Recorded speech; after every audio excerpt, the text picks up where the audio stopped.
presence is rather ominous.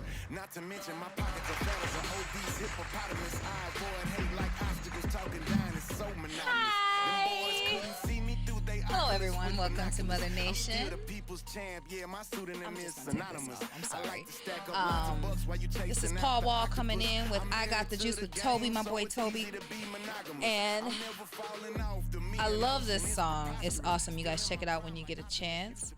So, hello. Welcome to c.a.t.c.h.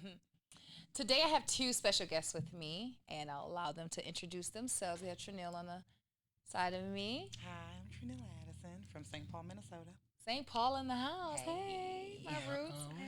Go ahead and slide it on over to Mike De'Cole, ladies. Well, that'd be me, Mike De'Cole, originally from Chicago, but by way of Minnesota. So yeah. we're here in Arizona. We're here in Arizona today. Hazy in the house. Absolutely. So how long have you guys been up here?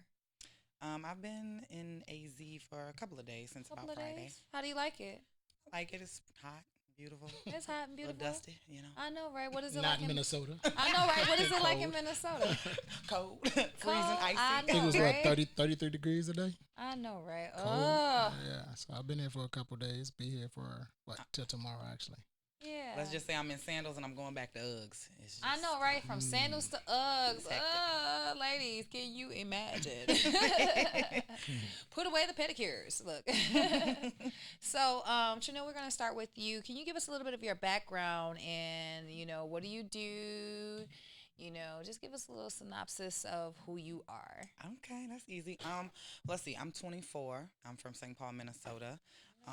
When I was 16 years old, I had my own web show. It was called What Girls Think, and it was like the teenage version of The View. Awesome. And I did that, and it was like kind of new with internet technology, the Roku, everything was kind of just coming out around that time, but everybody wasn't up on it just yet. Okay. And I did my show. It was produced by a Disney producer. I ended up in a couple of newspapers and magazines in my city, like Star Tribune and stuff, being called the next Oprah when I was younger. Nice.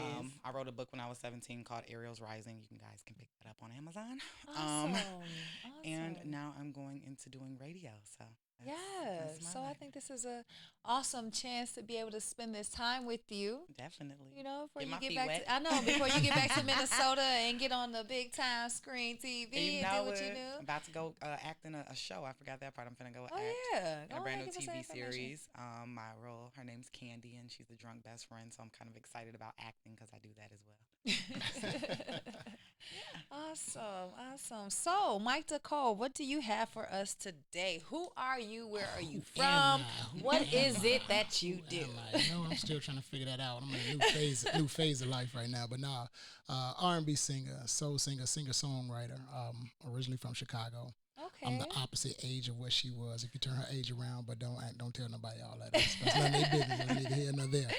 But yeah, I'm a singer-songwriter. I released a song, my first CD, which was called So It Was Written, probably about 6 years ago. The first song that went national, which was called Lost Without You, was picked up by Verizon Mobile. All right. Flew me out to Chicago with the opportunity to perform at the Essence Festival in New Orleans. Right now, I'm on the new project, which is called Simply Wonderful. I released the EP 2 months ago, and it was #1 on the London charts in Grenada. The first thing was called Simply Wonderful. So, it's about love, life, and growing and making life just that, simply wonderful. Now, Mike, you went out to Cali to do something. What was that? Yeah.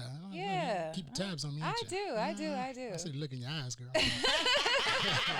No. Actually, an award that I won for a song I did called Pretty Enough. I wrote about a young lady named Brittany Clarity who lost her life through sex trafficking. Oh, yeah. That's horrible. It really is. So actually, I met her mom through a show that I was doing, and I said I wanted to contribute something or whatever. So I had a song in mind. So I wrote the song for Brittany, and it actually did very well. Won an award it's called the HMMA, Hollywood Music Media Awards in California. And I'm in this place, and honestly, I was like so surprised because I thought it was like just a small rinky-dink type of place, but I'm in here with Earth, Wind, and Fire.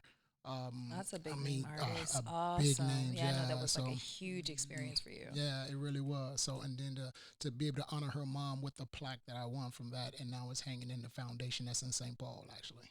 Awesome. Yeah. Awesome. That is awesome. So, as far as your music, you said you're a soul singer. So how has that been for you? It's been kind of iffy because the music business has changed. The sound of music and everything is changing, you know. So um, I feel like you try to stay relevant, but you have to still be yourself. And for me, being soul music, like when you look at the national artists from the Anthony Hamiltons and Dave Hollis and everything like that, you don't hear them as much anymore because the Yeah. music has changed. Yeah, You know, that's and changed a I've thought lot. about trying to change my style, but then that wouldn't be authentically me. So I'm trying to find a way Absolutely. to, and that's why I'm on this journey right now, like trying to find that new without Yeah. merging too much of, you know, the new and the old and lose myself on who I am. You know, Absolutely. so just trying to stay Absolutely. true to the soul music or whatever. Absolutely. Oh, Yeah. that's so awesome.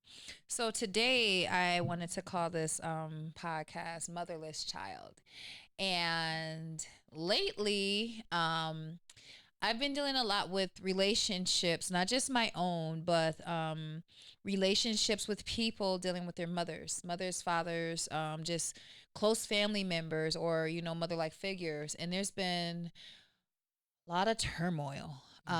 There's been a lot of, ooh, I don't want to say disagreements. I mean, it could be some disagreements that you have in a relationship, but just a separation of the bond that a mother and a child should have. And it seems like we're getting to. I think there's a big shift in the world with where we are at, and the way our parents grew up and the way that we are where we're at now, it's not the same. And I feel like we're having a problem connecting on different levels. So I had a call this morning with my little cousin, and I'm not gonna go too much into detail, but it was very emotional for both of us. We grew up in the same household, and she began to tell me about some of her situation, and it made me think of, sometimes I get to a point where I don't understand why people have issues with their mother. I don't have a mom. My mom died when I was 10 years old. And so to me, I would give anything in the world to have a relationship with my mom. And I don't understand why people are going through so many situations with their mothers or the mothers with their children. And it took me back to a scripture where it says, parents beware, do not provoke your children. And I think that parents, they feel like they get to a point in life where they feel like everything they do, it's done, they're an adult, and it's just, you just got to live with it. A lot of older people feel like they don't have to change.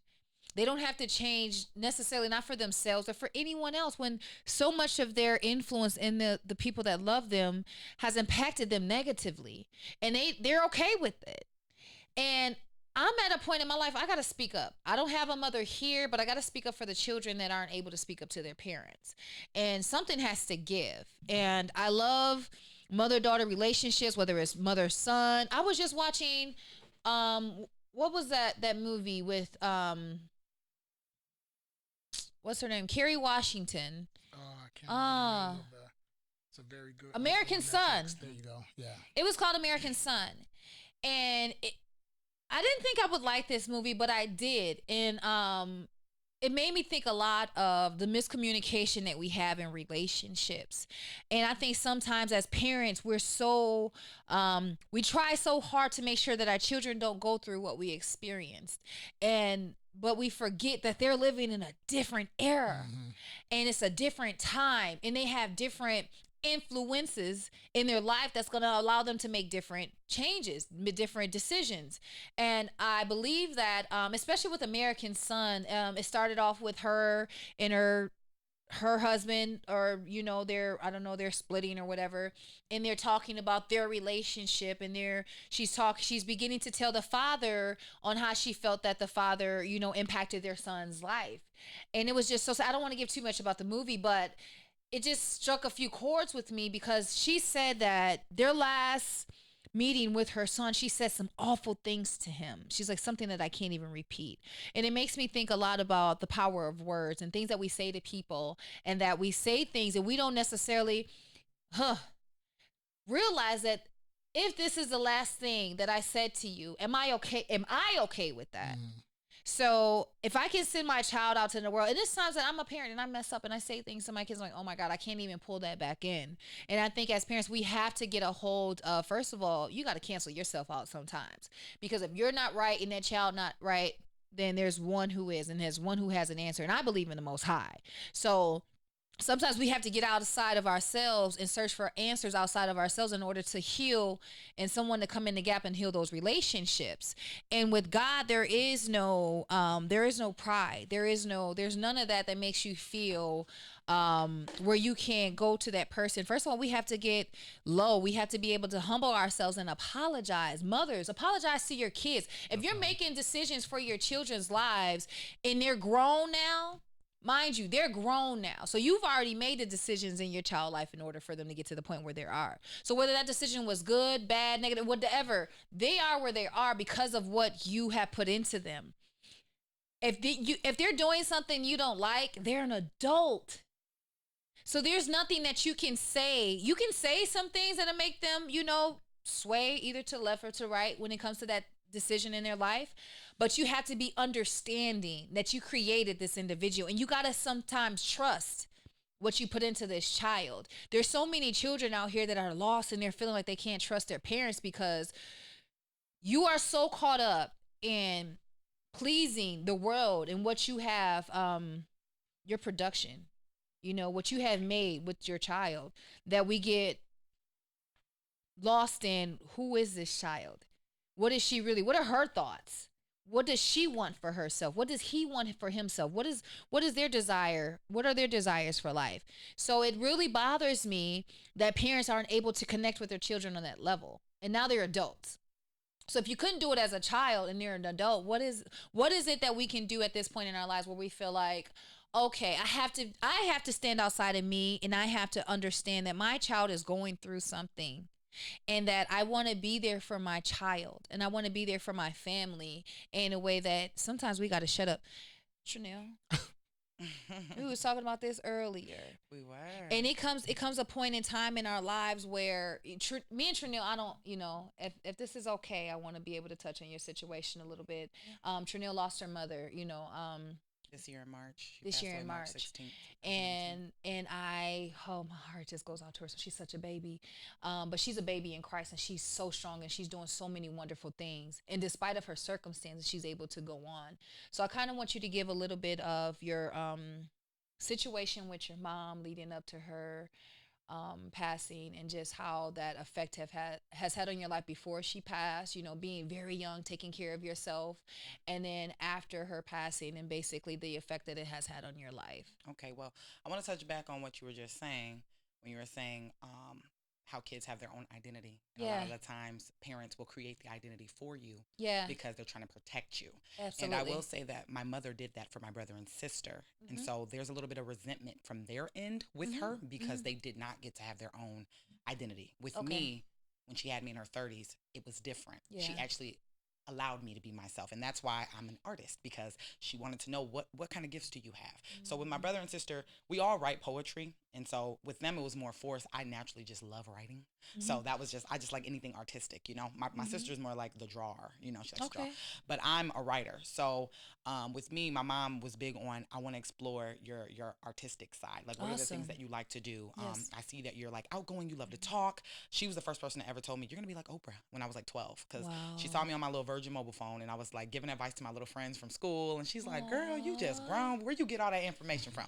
And I'm like, mama, you the one, you and auntie talking, I heard what y'all was saying, so I'm trying to tell her, and I found myself 15 years old coaching grown women. Wow. And I hadn't even, experienced anything like, being grown, having sex, anything. Like I was just literally this kid talking to 30-year-old women, like telling them what my mama said, because I'm seeing how mature, and my mom's like, helping all these other people. So I'm like, I'm going to use what my mom said and help this woman. And it really was getting, these women back on track with their lives. And I'm like, wow, like, okay, if I'm picking up on all of this, I can use this. Absolutely. And so, going into, my relationship with my mom, I started taking care of my mom when I was about 14 years old. My mom had heart failure. She got it at 28. She had me at 33. So she already had heart failure when she gave birth to me. And then diabetes came, and then her kidneys kind of failed later too. So it was like a domino effect, in her life, with a lot of illnesses. And so when I was 14 years old, They told us that my mom was really, really sick, and my brother and sister, they kind of stepped away due to the resentment they had for her because of their childhood and my mom having them kind of early, 18, 20 years old, two kids, two different baby daddies, still married, dealing with another dude, the husband's cheating. It was just a lot of mess going on in her life. And so raising them came more so from I have to survive and I have to take care of these kids. And it wasn't about what are you guys' dreams because I think my mom was mad because her dreams got pushed back. The things that she envisioned for her life, she didn't see having two different baby daddies. My mom was 17, married a 24-year-old that was from the Army. She thought, I'm going to get this house. I'm about to have this like white picket fence life. I'm going to get out of Mississippi. No looking back. My life's going to be great. And she gets somewhere and she's on welfare. And she's got two kids, and she ain't got no car, and she's got the one kid on the hip and the other one in the hand, and she's got the bags on her arm, and she's walking from the store, and she's crying like, where's the baby father at, and who's gonna help me? I got these siblings, nobody's reaching out to help me. I gotta figure all these things out on my own. So because her vision changed, she changed their vision. She didn't really give them one. Wow. She didn't give them one because she couldn't really find her own. So that's what happened. And so I think I've always been beyond my years. As my mom always said to me, you were always like way beyond your years. You were so grown and you just understood very well. You knew how to You're very mature. Yeah, she was like, you could take yourself out of your like life and put yourself in somebody else's shoes very instantly. So I'm very empathetic. And so I listened to my mom. I sat down, I said, Mom, why did you do those things to them? Like what happened to you? And so she shared her childhood and what she went through and the abuse she went through and molestation and, being bullied and all the things she went through with, her siblings. And so it just kind of like was a generational curse that kind of fell on the rest of us. My mom dealt with like insecurity issues and that kind of fell, on us kids as well. Like it was just a lot. So fast forward, I'm 14. Like I said, I took my mom on. I took care of her. My brother and sister, they kind of walked away. They just kind of had enough of my mom and like her temper. She had a very bad temper. And I was in the midst by myself. And I remember just feeling so alone. And I'm like, how am I going to do this? I'm this young, kid trying to go to middle school, not get the state to take me away from my mom because who I'm going to live with, I'm going to end up in the system. You know what I'm saying? My mom's going to go in some nursing home. I don't want nobody taking care of her, So something in me just kind of stepped up. And I always remember when I used to talk to God, I'm like, God, please give me the strength. I don't know really what I'm doing right now. I'm going to these hospital visits. I'm being this grown little girl and I don't really know what I'm doing, but I need your help. And that was my prayer. I remember I was like, God, I just need your help. I don't know what I'm doing, but I'm going to do this. You know what I'm saying? And I literally, it was like me and my mother changed roles. She became the child. I became the mother. Her strength that she had, she gave to me. And I took her strength and I used it. And I can go all the way back, but it was just so much that happened in those years that I can't even believe I did it. I can't even believe I made it out. I'm looking at myself now, 24. Both of my parents gone. My father passed away when I was 8 to cancer. So I'm motherless and fatherless at 24 years old, But I see people, older than me and their life is not as established as mine. They can't really stay on their 2 feet like me, and not even, going against them, just saying like, after everything I've been through, I've literally been able to like hold myself down. I have not fell off. And I know it's through the grace of God because without him, I always say the best gift my mother gave me was Jesus Christ. If she did not give me Jesus and she didn't keep me in church and she didn't teach me how to pray and what that meant, you know what I'm saying? I would have never knew what to do, who to run to. Cause I'd be like, well, there's nobody, but there's somebody. He's there. He's always there. He's been there. He was there through the struggle. Yes. And he's going to be there for the triumph. You know what I'm saying? At the end. So I'm like, I'm going to be all right. And I literally, to this day, I want to be angry at my siblings because we were talking about this today in the car. And I'm like, I'm going to be angry and I'm going to be resentful for them because they didn't do what they did. But God knew what he was doing in this situation. He knew what kind of strength I was going to get at the end of this. It toughened me up to be by myself. He taught me, you're not alone. You got me. And you don't need nobody. So what I learned is I don't need nobody. I thought I needed people. I thought, oh my God, I need somebody to be there for me. I need a brother. I need a sister. I need somebody. And it's like, no, Tryneal, you got you. And as long as God got you, you good. You will figure this out. So, that's kind of my story. I'm still pushing. I have my hard days. It's difficult. I miss my mom, like, with everything in me. You know what I'm saying? But I know I always say I'm the little version of her, and I'm just out here going to keep grinding and hustling like she taught me and keep being strong. So, she created a beautiful, I just want to tell you that you are a beautiful soul. And I haven't known you that long, but this is my second time running into you. And when I say this, she is like, when you run into people and you like, oh my God, she's so sweet. I just want to hold her. I just want to hug her. Oh my God, I love her personality. Yes, you definitely have all of those. You got that light. sis. You And got I've that heard light. that so many times, and got I always that be light. like, "What's the light? You know, what light are you talking about?" Yeah. But I'm like, "That's God, man. Yeah. God in my life. He's shining, and Absolutely. nobody can stop that. Remember, if you got that light, when God put that light on you, nobody can take that away from you. You God's child. You Absolutely. shining regardless of who wants you to be in the dark. They in the dark, so they mad because you in the light. And they, as soon as they get a Absolutely. glimpse of it, they like, "Ooh, it's blinding me. It's too much." Yeah, it's and too they get much. mad at you And for they it. get But mad I'm gonna at keep you. shining regardless. So you know, Yeah. I'm just gonna do my thing. Well, you definitely doing it. Yeah. So, thank you. Mike, I just want to say that I've always admired your relationship with your mother, and I know a little bit of your background, but your mom, I think we have our personalities are so similar, and I love your Yes. mom. She's such a beautiful woman, and shouts out to Glow. But she's would you give amazing. us a little background on how you were raised and just your being with a single parent growing up and how that has affected Yeah, and I mean, shaped your everybody life? has a lot. You know, in our culture, it happens a lot being single moms and have to witness that, especially for your sons. Sons have to watch their mothers do everything that they do, and they kind of feel helpless in watching their parents grow up the way that they have. And like for my mom, South Side of Chicago, and it was funny because like a lot of kids, and especially with boys, we don't know that my mom was going through hard times because she always had she always put on a strong front. So we didn't know. We always thought that things like this is a single mother, and this me and my brother was talking about this probably like a month ago. We still in the heart of Chicago, and we're living in a house like 3-floor house. Like she's doing this by herself, and like wondering full finished basement. Like how is this woman doing that? We didn't realize it at that time. But we were like, there are kids who have both parents that's not doing as well as what this woman doing. She made a way out of no way, but it was like I think it was in '94 when we moved to Minnesota, but it happened because my mom she figured it was time to go, and this was the thing that I had realized because I had got jumped by a bunch of guys or whatever, and she was like, okay, this is not, because the expectancy to live for young black men was like 18. Wow. So when I got jumped, my mom was like, okay, I'm thinking, we got to get ready and move. But how do a woman that everything that she knows is here and you want to go somewhere that you know nothing about? Wow. So she was making up in her mind. And then my brother, who was 5 years younger than me, ended up getting snatched by a bunch of guys, put in a trunk, beat and everything like that. And from there, she was like, you know what? I'll figure it out. She packed up everything. We moved to Minnesota, and we moved into a shelter. And this is the first time that like we witnessed like me and my brother heard my mom in the bathroom crying and praying and things like that, and that broke us as because you're supposed to be like and me being the oldest, I'm supposed to be the protector and and things like that. But that hurt, to see your parent going through that, and you start, cursing at your dad, like why you're not there, why you're not, being the man and stepping up, and so you go through these things, but you realize, everything that she's went through and everything that she's instilled in us. And it was one of the things we talked to my mom about, to this day. My mom in Chicago, it was like if you don't have a strong man around and you're in the hard streets of Chicago, she had two ways of how she thought the best way was to raise us.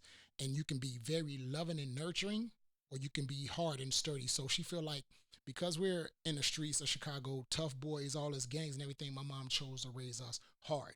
So the thing is, my mom didn't hug us. She didn't hug us. She didn't say, I love you. She didn't say none of those things. She felt like she had to be hard, tough. So she would punch us. She would do different things, not like an abusive way, but it was just that tough love that she was given type of thing. And when cause there wasn't a man around, so she figured that's the way we have to do it type of thing. But now that, and it's crazy because now that we're older, my mom was like, it was funny. We was listening to people talking on the phone, and we heard a conversation. And after they were done, they was talking to their mother or whoever, and it was like, "I love you." And we heard this all the time. And we was sitting to each other like, "Why we never say I love you?" And it was because we didn't realize it until that moment was like we never said we know we love each other, but we never said it. We never hugged our mom. We never did none of these things. But now my mom is older and she's looking for that, but we don't know how because she didn't instill that in us. So when we started saying, we was like, we got to start saying it. And it was funny because every time we started saying, I love you, we would bust up laughing afterwards because it was foreign to us. We didn't know how, but because she didn't know how to, because there wasn't a man around, she didn't know how to raise tough boys, so she didn't instill that part that, but she knew that we loved her, and we knew that she loved us, but it was just those choices that parents have to make because they don't know, and this one of the things that like you were saying or whatever. And a lot of times with the first child, it's like the trial baby. Yeah. They're Trial and learning. error. My mom's 18 with a baby, a boy. Exactly. What So do I do with this? everything that they went through and all the problems that they had, they kind of goes It to that reflects on first that child. first It baby. passed, yeah. Mm-hmm. But then once they learn how, and then after that second and third, it was like, okay, now I got my this. mom got it and by then the time you she get had the me. best of, So then those other parents kind of, the kids kind of get resentful, like why you raise them that way, or all the stuff that we did, you wouldn't let us get away with that stuff. Why you letting them get away with that? So it's funny how this world works, because my dad isn't around. He passed away, car accident or whatever, and it's funny because he has 10 kids, majority all boys or whatever, and for the first time ever when he passed was the first time all his kids was all in one place, and we was like shocked. We was like, wow, and it was funny because my dad spent a lot of time with my mom, so I knew things about my dad that the other ones didn't know, and I can tell the jealous between. We all had our separate stories, which was weird, but it was funny because I got an older brother, and he was like, I don't even know Dad's middle name, and I told him, I'm like, Matthew. He was like, wow, I never even knew that, and that was funny, but it felt kind of weird. Or there was a certain dance that my dad do, and my family always asked me to do it. So when I did it for them, and it was almost like, and it was kind of a hurtful thing. It was like I didn't know this man type of thing. But I'm like, you have stories about him that we don't know nothing about, Yeah. So it's funny playing this role as parents or whatever, this trial. And we used to, a big time, me and my brother, we used to have this resentment because we was like, okay, why wasn't you there? Or why was you abusive? Or why was you these things? And you hold these grudges, but you do not know what your parent went through. And they don't get the help that you get today. So they never get out of those things that whatever they went through. Like, there's so much, even though, and the crazy thing is, and we're still not getting the help that we need. A lot, and you talk to your parents, a lot of stuff back in the day, they swept all that under the carpet. Yeah, they didn't talk about it. Yeah, they didn't talk about that. My mom would tell me about my grandfather and stuff like that, and the women back then, you would have brothers and sisters you didn't even know by other women living on the same block. And the mothers knew about it, but they just swept it under the carpet. Wow. It was That's a my lot of mom's things. real story. Yeah, Her siblings a were lot of around things. the corner with the neighbor. And a lot of things are swept under the carpet. And then, my mom had set up there and told me, she was like, it's like opening Pandora box. I couldn't. She told me she went to therapy one time and she broke down in tears. She never went back. I'm like, Mom, you got to get through those things. Yeah. But a lot of times, like when we was discussing, a lot of times you get old or whatever, you get set in your ways. Yeah. And it's hard to come out of, Yeah. So it's just one of the things that we go through in life, and I think we're all trying to get out of it and escape it now, Yeah. Yeah. You said getting old and getting set in your ways, and I'm thinking about my dad. Oh my God, because he just, I'm old, I'm not changing. Ah, man. And I'm like, man, at some point, especially if you have the mental capacity to change, listen, please, parents, life is too short. Life is way too short to hold on to, I'm not changing and I'm set in my ways, because God has something for all of us. And especially for the parents that are putting the word in us, we're not the generation where you're putting something in us and we're just hearing and going by faith, not by sight. We're the generation, and we got YouTube. We're getting out and we're fact checking the information that you gave us. So it's not so easy to just accept who you are when it's too many options for us. Why? I don't have to accept this. I don't have to. And I think there's so many parents that are so used to that's what they accepted. That's what the life that led for them. And they ended up having to do whatever they had to do and took what they had to take, and they weren't able to speak. Y'all raised us differently. Society has changed. We have voices now. We're able to stand up for ourselves, and we don't have, and that's the thing, we don't have the same fear. No. We don't have the same fear that surrounds our lives that our parents and our grandparents had. So we're a little bit more opinionated. We're a little bit more boisterous. We are able to speak how we feel because I'm not fearing for my life. Who's going to check me, boo? That's how it is. Yeah, And it's like, man, I don't want to feel like, but I want my kids, and I teach my kids, you have a voice, but I teach them how to use it. And so I think it's very important for people to get outside of themselves and really work on the foundation that these relationships are built on, especially with parents. The affection, being able to show affection, like you touched on that. I remember talking to my foster parents, and I was like, I was never hugged. I was never told I loved you. I didn't know what that meant, but I'm such an affectionate person.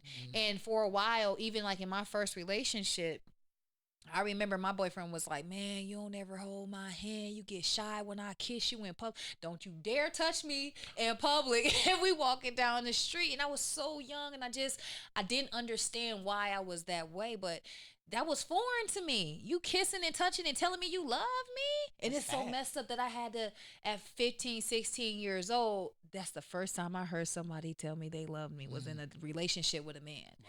So it's like, even though I love my parent now, because I'm left with one, I love him. Sometimes I have to force that I love you, because you didn't put that in me as a child. You didn't bless me with that as a child for me to feel this way. So sometimes I say it, but it's a struggle sometimes, especially when they're kind of unruly, So I just want to say that, I love who we are as a people, and I just feel like, at some point we have to get past our past, and we have to allow God to come in and change these relationships that we have cultivated into what they are now, and we have to take accountability for them. A lot of people have to want to change. That'd be the hardest part. Yeah. So people get in their mindset that, this is how I am. You got to accept me how I am. You got to want to change. Yeah. I think they're bitter because that wasn't an option for them. Right.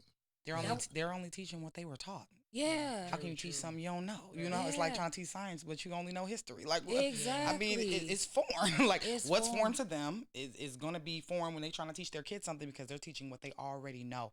But I want to touch base on this. For the parents that are watching, I want to say this. Remember, when you are raising your child, they're not going to be a child forever. They're going to be an adult.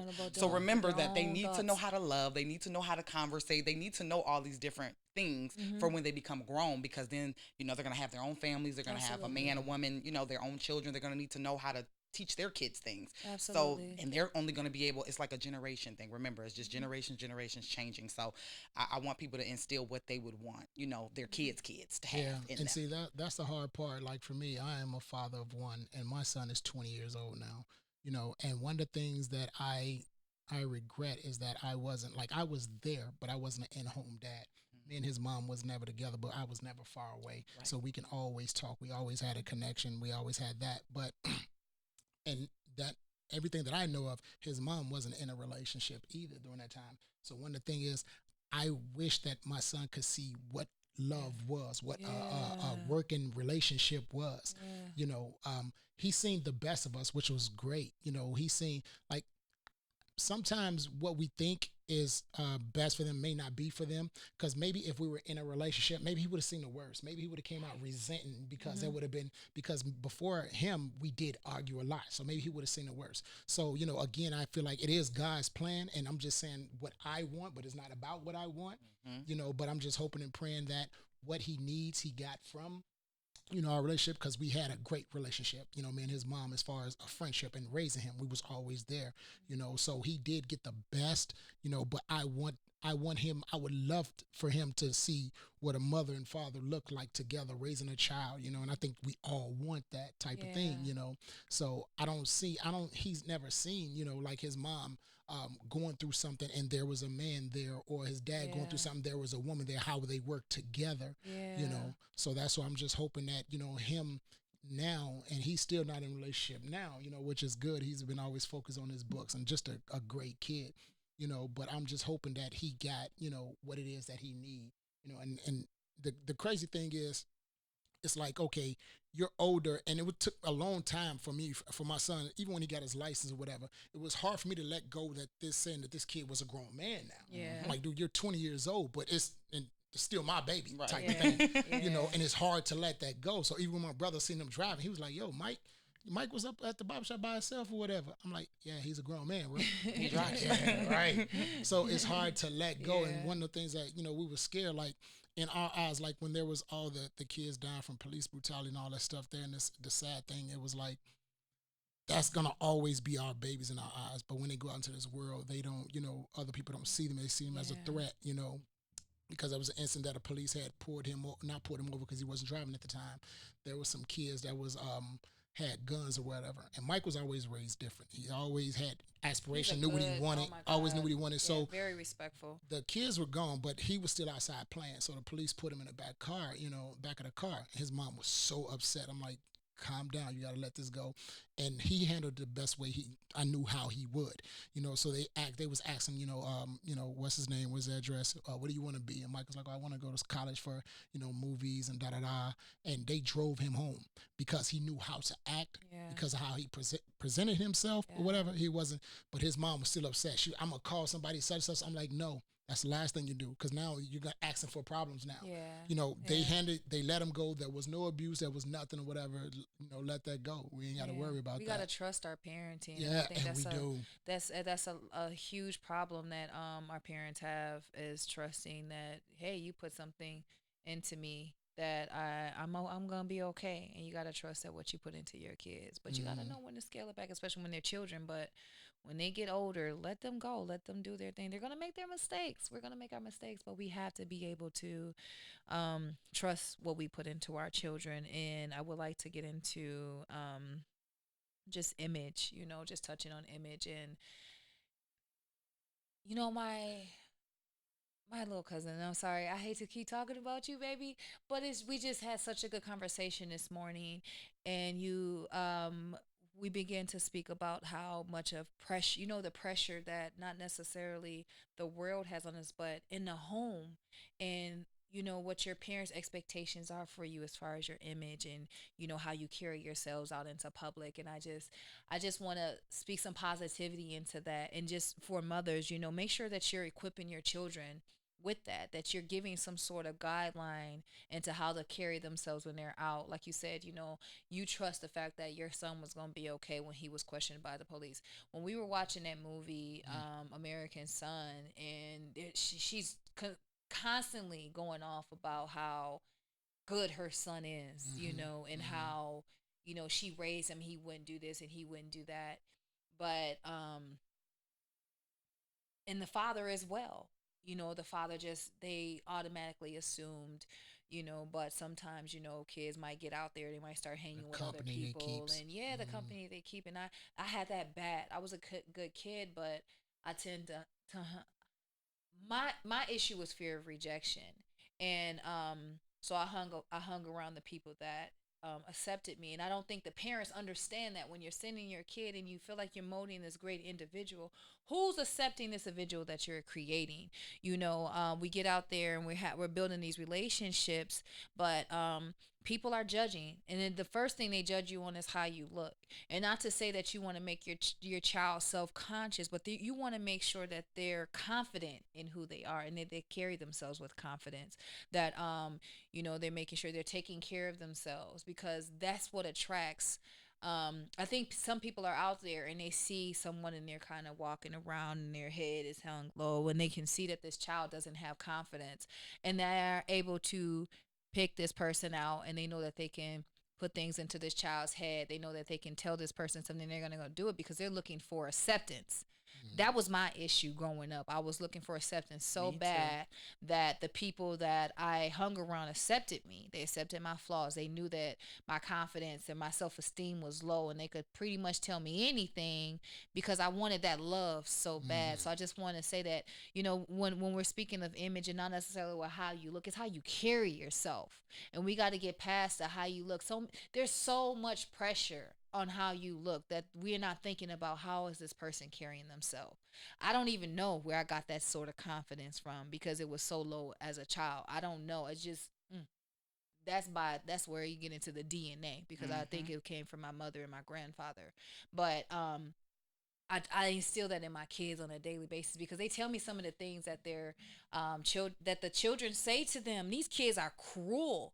These kids say things to each other, and you might not have equipped your child for that. You might put Right. your kid, done your best, pay all this money for these kids to go to this school, but if your child is different, or they don't fit the category of what these kids deem as perfect or acceptable, they might say some things to break your child's spirit. So what is it that you're putting into your child and that you're help forming their image and their confidence that makes them feel comfortable when they're out and about and they're in the public's eye? Are there any issues that you ever struggle with, as far as your image, Tryneal? Definitely. Growing up, I'm tall. I'm 5'10", so I've always been a tall girl, and so that was like a huge insecurity for me as a kid, because dudes always like, you play basketball. I'm like, no, I'm feminine. I'm feminine. I don't gotta play sports if I don't want to. Like I want to model, I want to do stuff like that. And then I dealt with my weight. My weight was like, it became a problem. My dad passed away when I was 8, and after my dad died, my weight, I was so skinny, and like I was modeling when I was a kid and all of that. And then my dad passed away, and my weight just was fluctuating. And then over time, I realized like that was like an issue in my family. My mom, my aunties, like everybody's weight kind of like did that. And my sister and me, we both dealt with the insecurity about our weight. So I'm going off into the world. I'm, liking boys and stuff. And I'm like, why are they not liking me back? And, my insecurities are there. So I'm not being as confident as my friends. And I'm like, why are they choosing them over me? And I dealt with a lot of that. Obviously, things changed as I got grown. I got grown. Men love a long leg. Don't get it twisted. And I love them too. But, things have definitely, it'll change once you get older. But one thing I remember about my mom is, she had told me, she said, baby, I dealt with insecurity issues too growing up. And what I learned is I would get naked and I would get in front of a mirror and I would like hug myself and I would kiss my arms and I would look in the mirror and I would tell myself, I love everything about me. And she said, I want you to start doing that. And I had pictures as a kid. She always made me do that. Like even when I was skinny, like she would sit me in a chair and she'd make me be a little naked and she'd like take pictures of me and always make me feel like confident. And when I turned 8 and my dad died, I lost myself in that. So I was like, oh God, I don't feel pretty. My little stomach's poking out, and I was always like a little diva. So when my stomach started poking, I'm like, I don't like this or whatever. But as I got older, I think staying in church and staying with God and realizing that everything is not about what's on the outside. It's that soul from the inside that matters, your character and your personality and how you treat people. You know what I'm saying? That's what makes you beautiful. Absolutely. Looks is good, you sexy, you fine, whatever, but at the end of the day, we ain't gonna get into that, what I really want to say. But it's really, beauty is from the inside. You know what I'm saying? And that's where it starts. Absolutely. Your heart is what somebody's gonna fall in love with. You know what I'm saying? There's a quote that Nas had said. He said, I had, seen a female and they all got Coca-Cola bottle shapes and things of that nature, but it was the one with the personality, the one with the good heart that really caught me and made me fall in love and wanting another chance. Not the girl that was bad, because I could have any of them. Yeah. They were out and there. He's truly like that. I've met Nas, and he's a not. Virgo. I love Virgos. Yeah, so he's definitely whatever. Yeah. So you get the jokety, and you might end up VIP backstage with Nas. You know what I mean? But so Mike, especially growing up, like being a singer and in the public eye, have you dealt with issues with image? I never really dealt with things with image or whatever. I've always been like secure. Okay. I've always been secure as far as my looks and everything like that. I didn't grow up singing. I honestly didn't start singing until about 7, 8 years. I always sang growing up for family, but professionally and everything like that didn't start until probably about 6, 7 years ago.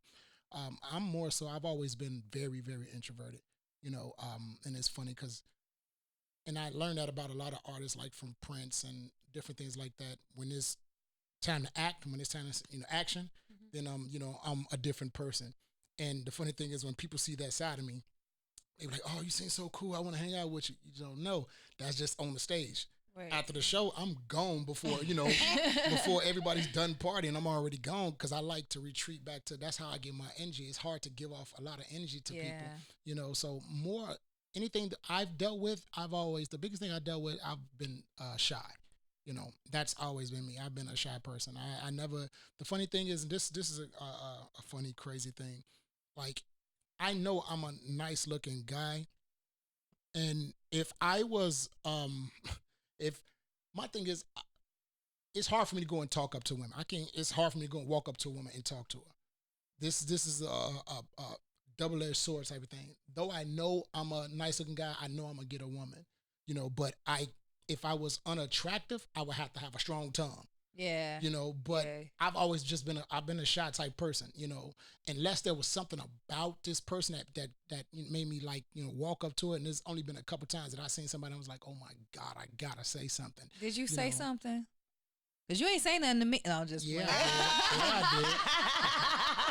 Yeah, I did. But no, I'm just that's the messing with biggest. y'all. I'm That's just the like, biggest.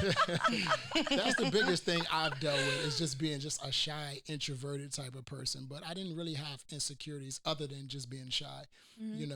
Like one of the things, just going back into what you were talking about, like with my son, and as far as like his appearance, my son, and it's like the kids today are so different. They wear whatever, they don't care what people think, and all those things.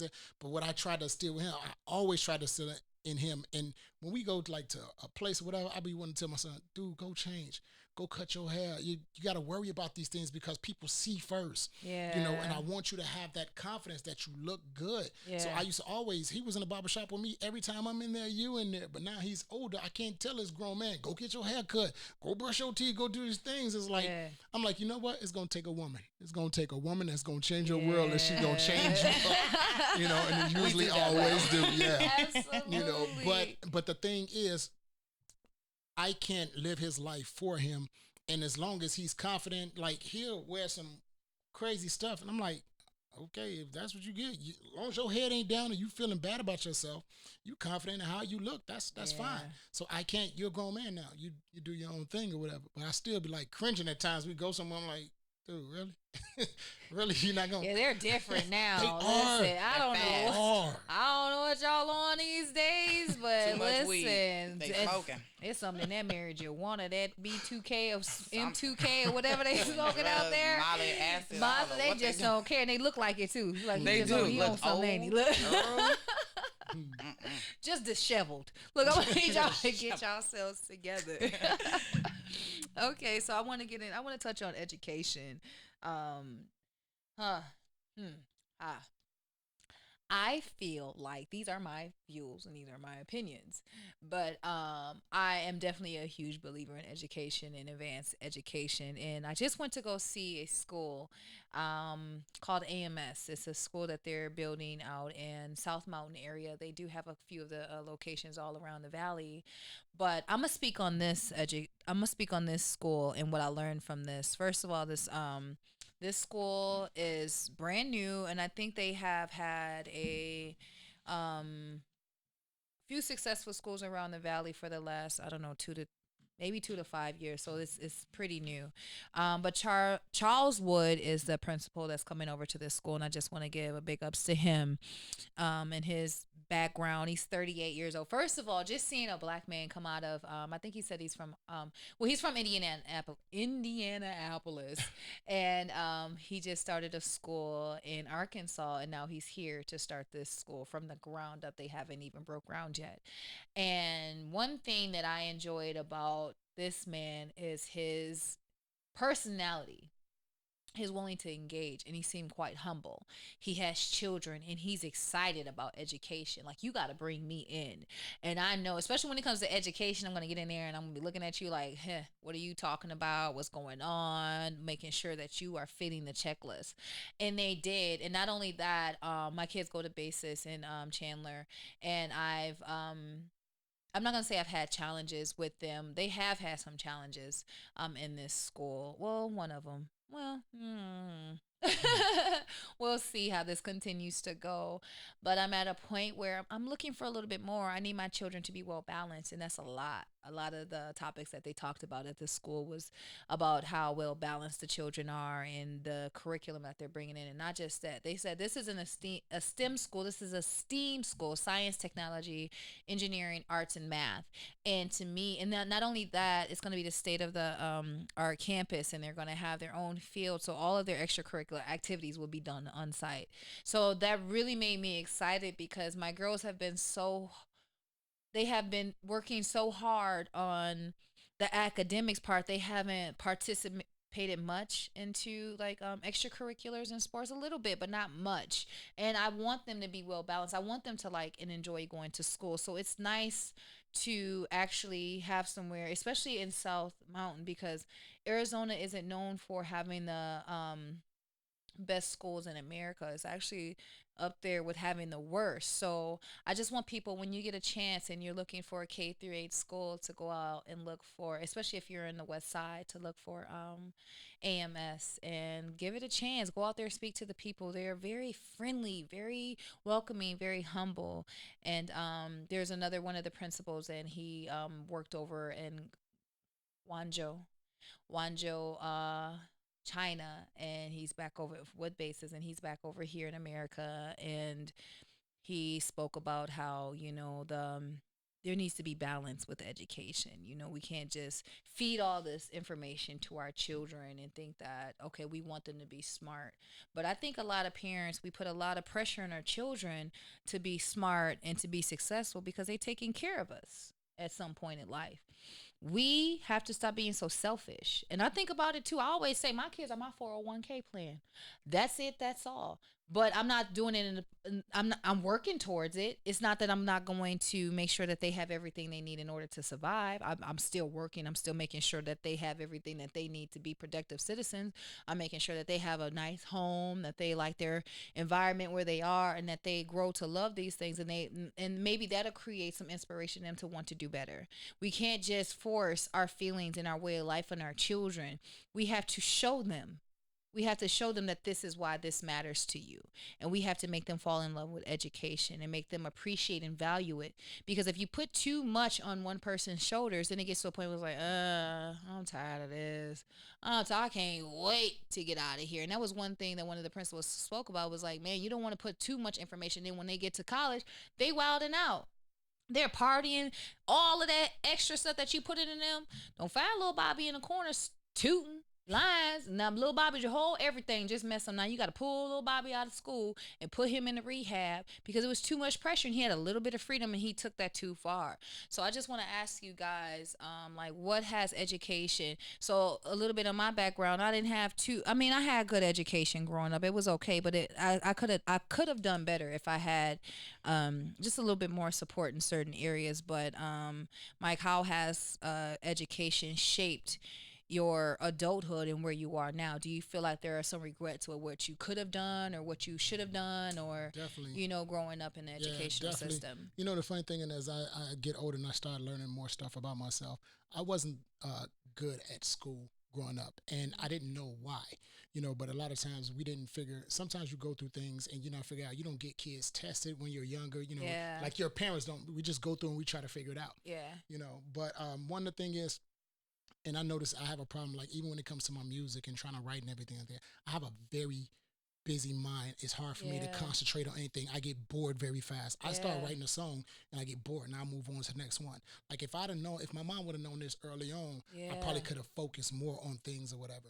So I'm just learning this now, probably within a couple years. And I started thinking, when I was doing my music, I'm like, this is what I was going through in school. This is why I wasn't good at school, Yeah. because I couldn't function. I couldn't stay committed and engaged in things, Yeah. and it bored me or whatever. But it was crazy because for me, and I wish I would have continued on with school, but I only finished high school, and I think I got burnt out because in Chicago, to graduate from high school, you had to have 21 credits in order to graduate. So Okay. my mom moved us here, not here, in Minnesota, when I was in the middle of my junior year, and I had 17 and a half credits. Well, in order to graduate in Minnesota, you needed 42. Oh So wow. I was way behind. I was like way behind. It was like, well, the only way you can graduate on time, you have to have like two or three different mass. You can't do none of the things. Like I couldn't get on the basketball team. I couldn't do anything. Oh wow. And in my family, nobody's ever been left behind. So that was like in my head, like, I don't want to be left behind. Yeah. So I took on all this extra work and I got burnt out, like literally burnt out. And I had just passed in order to graduate. So to go to college, I was like, you know what? I'm going to take a couple years off. Well, that couple years never came. And I was so burnt out and I stressed out so bad, I never went back to school, to finish those things.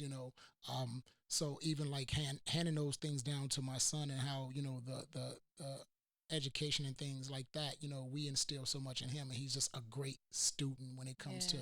to learning things like that. But again, I wish, I wish I'd have known some of the things. I wish my mom would have known some of the things, that was, going on, as far as, like, I don't know if it's HDD or HD, Yeah. ADA, all ADD. that. Yeah. Yeah, I don't know. So I just wish I would have continued to find out more about myself, and I still think about it now. If I would go back to school, And I've thought about that, about going back to school and seeing how would that feel or whatever, but it's one of those situations where we talked about you get old and you get stuck in your ways. I'm like, Yeah. yeah, I'm 42 years old. I don't want to go, but Yeah. it's in my mind to think about it. But I think education is very, very important. It's going to give you that extra edge. And don't get me wrong, like not all the millionaires were in, school and finished college Right. and all that stuff there. Not saying you can't survive without it, but it is a great thing to have, Yeah, you great know. stepping stone. Yeah, definitely. Trinell? Well, my story is pretty much similar, to Yeah. him. Um, School, it was very hard for me to focus and things like that. But obviously, touching on earlier in the interview, was because my mother was sick. So I had a Yeah. lot on my plate, a lot more than most kids in middle school at eighth grade. My Yeah. mom's at home and I'm trying to figure out how to deal with what's going on in my life outside of school. So I'm out Right. the window. Like, just, is my mom at home eating? Is she okay? So I was focused on so much stuff. It was very, very hard for me to focus on in school. So at one point for high school, I kind of, like, I think 10th grade, I left and I did an online program called K through 12, and I did online school so I could be at home, watch my mom, and finish school at the same time. Wow. So I missed prom. I didn't get to do like any of the stuff that most kids get to Aw, do. yeah. But I graduated a month early, so that was cool. But I definitely wasn't in a rush to jump straight into college due to the fact that my mom was still sick. I had to go get a job, two jobs, and work and pay bills and stuff. So my circumstances were just kind of different at that time. Yeah. Now that my mother is gone, I have more free time to kind of go back to school. I'm definitely considering going back. The thing about it for me is, I came from an entrepreneur. Like, my mom, Yeah. she owned a daycare, business in Yeah. Atlanta and in Minnesota. So, she kind of taught me, because she didn't go to school. She just kind of like self-taught herself, and then, Yeah. did some trainings and got into her business and just went into entrepreneur. Because my mom always was like, sometimes when you go to school, they're training you how to work for somebody else. Absolutely. You don't want to be a worker bee. You want to be the queen bee. So in Yeah. order to be the queen bee, sometimes you don't have to, go to Yes. school to do it. You can do trainings. There's shortcuts in life. And so my mom Right. was big on trying to teach me the shortcuts in case I didn't want to, go to college. But I definitely think it's very, very important, for kids to stay in Absolutely. school, pay attention. Pay I attention. did pick up a lot in those, 12 years of going to Yeah, school. Don't get it yeah. twisted. I had to graduate and get all I could. But, sometimes in school, I remember it was getting tiring because I felt like they were repeating the same stuff. Mhm. I kept hearing about Martin Luther King having a dream, and I'm just like, okay, Where was that what am I going dream? to do with Where is that algebra? dream at? Am I going to use geometry in my real life? I felt like Right. maybe they should teach us how to do taxes, and they should teach us Yeah. what a money order is to pay some rent, and things that were like we were Yeah. really going to need to use in our real life, because Absolutely. algebra don't do nothing for me right now. I don't use Absolutely. geometry. I don't use none of that Listen. in real life. So, Yeah. some things I feel like they should definitely change the curriculum. But I was Yeah. It's able all to the go. design. Yeah, it's like Yeah. it's something that's just set, and I think they need to change it a little bit. I got to go to Yeah. like art schools. Like, I went to SPCPA, that was in Okay. St. Paul, art school, where I was doing musical theater and things like that. So I got to Nice. touch my artsy side with school, so it made it a Yeah. little bit easier for me. Yeah. And I Engaging remember too. going to a school called Crosswinds in Minnesota, and it was what was a grade 6 through 10, and I remember doing clarinet. I was in band, orchestra. We Yeah. had violin. I was learning all these different things, and I realized, like, in schools they took a lot of that out because of funding now, Yeah. so the kids don't get to like have fun. They don't get to do gym anymore. They just like going to school to learn, go home to do Yeah. homework, and they're repeating it every single Repeating it day. all And day long. everybody needs a break, Mhm. So I think things just need to change a little bit in the education front. I think that should change it. Absolutely. Yeah. Well, I definitely want to thank you guys for coming on today Yes. and being a car. Thanks for having being a part of the us. cast. Catch. Just having fun and being able to discuss everything that we discuss. And I definitely want to just thank you guys for being so brave and talking about your history and just putting it out there. And I just want to say for all the mothers out there, let's squash whatever it is. If you have a child, or if you're a child who has a mother, sit down and have a conversation with your mom. Sit down and have a conversation with your child. Get past the whatever it is that's holding you back from opening up, and tell this person your history, your story. Learn how to connect with that person so we can get past this and build good relationships, and heal the wounds that have been, oh my God, that have been just out there, and just these sores that are in these relationships that are preventing us from growing. So I love you all. Have a wonderful week, and thank you for tuning in to Catch.